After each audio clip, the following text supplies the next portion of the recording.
Over to you Rajiv, complete करिए। राजीव अपनी बात पूरी करिए। राजीव रंजन। मानक, मैं ये कह रहा था कि देश में जितने नेताओं के चुनाव क्षेत्र में मैं गया हूँ, सिर्फ बारामती और सैफई दो ही ऐसे हैं जिनका विकास देख के आपके होश फाख्ता हो जाएंगे। उसमें मैं सैफई को थोड़ा ज़्यादा ही नंबर दूंगा। देखिए, मुलायम सिंह यादव को जितना मैंने समझा है और जो दो वरिष्ठ पत्रकारों ने अभी बात रखी, मुलायम सिंह यादव में जो सबसे बड़ी चीज़ थी कि वो बहुत ही लोकतांत्रिक व्यक्ति थे। वो अपने पार्टी के नेता, और मैं तो आपको बताऊं, एक राष्ट्रीय सम्मेलन हो रहा था पार्टी का और मंच पर से मोहन सिंह ने, मुलायम सिंह तत्काल मुख्यमंत्री थे, और उनके खिलाफ उन्होंने बोला कि किस किस तरीके से जो बीएसपी के विधायक आए हैं हमारी पार्टी में, उनसे सपा के लोग ही लड़े हैं और उन सीटों का क्या होगा। मंच से राष्ट्रीय सम्मेलन में मोहन सिंह ने बोला और मुलायम सिंह यादव बैठ करके सुनते रहे।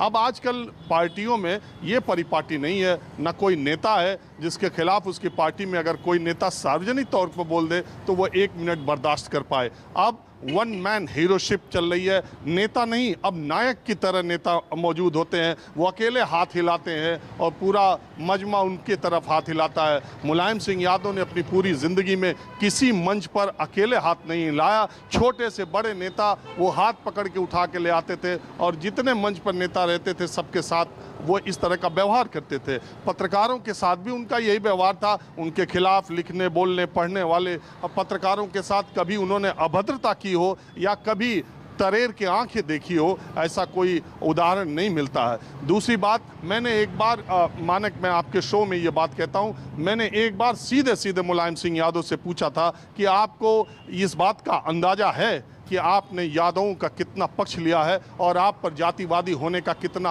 आरोप लगता है और आपने यादवों के लिए पक्षपात किया है। लोग ऐसी बातें कहते हैं।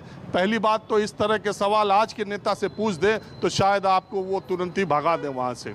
लेकिन मुलायम सिंह यादव ने मुझसे कहा कि बात तुम्हारी बिल्कुल ठीक है, लेकिन तुम एक बात बताओ, इतने दिन से तुम हमारी पार्टी देख रहे हो, ये बहुत साल पहले की बात है, अमर सिंह, नरेश अग्रवाल, बेनी प्रसाद वर्मा, आजम खान, जनेश्वर मिश्रा, ब्रिजभूषण तिवारी, ये सारे मेरे जो बड़े नेता हैं, उनका महत्व किसी भी मेरी पार्टी के यादव नेता से ज़्यादा है, ये तुमने देखा है। और मैं इनकी बातें, मोहन सिंह, कपिल देव सिंह, उन्होंने बहुत सारे नाम गिनाए और उन्होंने कहा कि इनका महत्व ज़्यादा है, मैं इनकी बात ज़्यादा मानता हूँ। लेकिन हाँ, मैं यादवों को जोड़ करके रखता हूँ क्योंकि मैं ये मानता हूँ कि भारत की राजनीति में किसी धर्म और जाति के लोगों ने उतना समर्थन नहीं दिया है जितना उत्तर प्रदेश के यादव मेरा समर्थन करते हैं। इसलिए मुझे उनको जोड़ के रखना है। देखिए, मैंने उनसे एक बार ये भी पूछा था कि आप अपराधियों को टिकट देते हैं, अपराधियों को प्रश्रय देते हैं। उन्होंने कहा जीतने वाले को,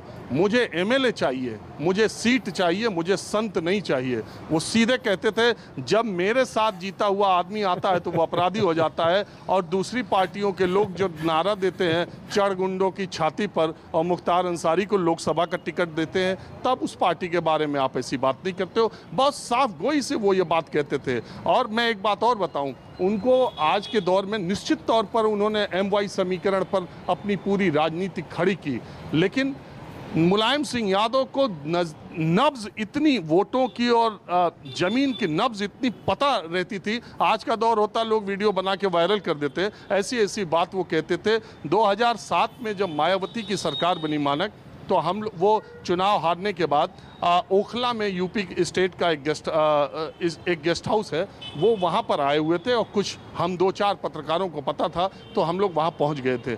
उन्होंने सीधे से हार हो गई थी, वो ठीक है, उन्होंने कहा हार जीत लगी रहती है, मैं सत्ता में कितना ही रहा हूँ, लेकिन एक बात तो तय, इस चुनाव में मुझे एक बात पता चल गया कि मुसलमान पूरे तौर पे मुलायम सिंह के साथ नहीं है।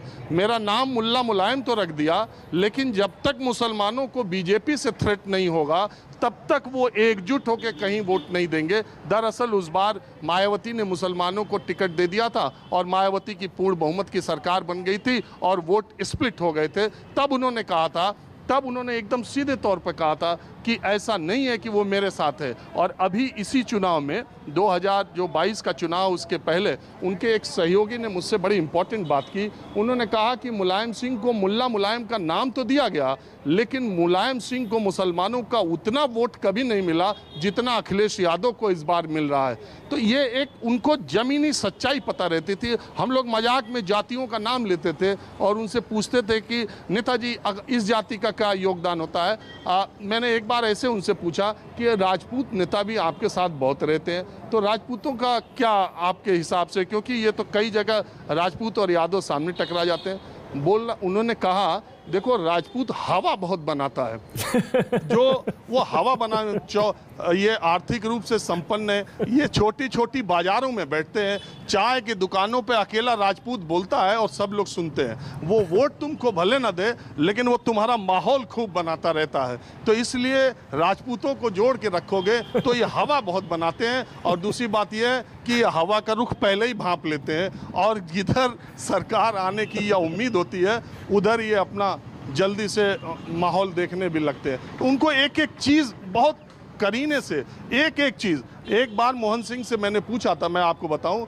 बहुत सारे लोग ये मानते हैं कि मुलायम सिंह यादव उत्तर प्रदेश के अकेले नेता हैं जो हेलीकॉप्टर से ही बता देते थे कि अब औरैया ख़त्म हो गया, अब इटावा शुरू हो गया, अब इटावा ख़त्म हो गया, अब मैनपुरी शुरू हो गया, अब मैनपुरी ख़त्म हो गया, अब कन्नौज शुरू हो गया, फिरोज़ाबाद शुरू हो गया, फर्रुखाबाद, अब आजमगढ़ यहाँ ख़त्म हो रहा है, अब देखो गाजीपुर। उनको खेत का, नदी का, तालाब का ऐसा अंदाज़ा था कि वो खेत के हिसाब से, रास्तों के हिसाब से उनको अंदाज़ा लग जाता था कि वो किस जगह पे पहुंचते। एक और मानक बात बताऊं, यह क्या ज़बरदस्त आदमी थे कि अमिताभ बच्चन, एक तरफ तो सदी के महानायक अमिताभ बच्चन, संजय दत्त, जया प्रदा, जया बच्चन, मनोज तिवारी, न जाने कितने बॉलीवुड के एक्टर्स को उन्होंने जोड़ा, राज बब्बर को सबसे पहले बॉलीवुड के लोगों को जोड़ा। दूसरी तरफ जो लोक गायक थे, जो बिरहा गाते थे, बिरहा पूरी उत्तर प्रदेश में है, वो हारमोनियम बाजा लेकर के छोटी छोटी महफिल में गाते रहते थे। उन लोक गायकों को कैसे संरक्षित किया जाए, इसके लिए उन्होंने यश भारती लोक कलाकारों को, छोटे छोटे कलाकारों को, खिलाड़ियों को, कैसे उनका जीवन ठीक से चले। हालांकि बाद में अखिलेश यादव ने यश भारती को रेवड़ी की तरह बांट दिया, लेकिन मैं आपको बताऊं, मोहम्मद शाहिद हॉकी का जादूगर खिलाड़ी थे, बनारस के रहने वाले थे। हालांकि वो रेलवे में नौकरी पा गए थे, उनकी स्थिति ठीक नहीं थी, खुद आदतें भी ठीक नहीं थी।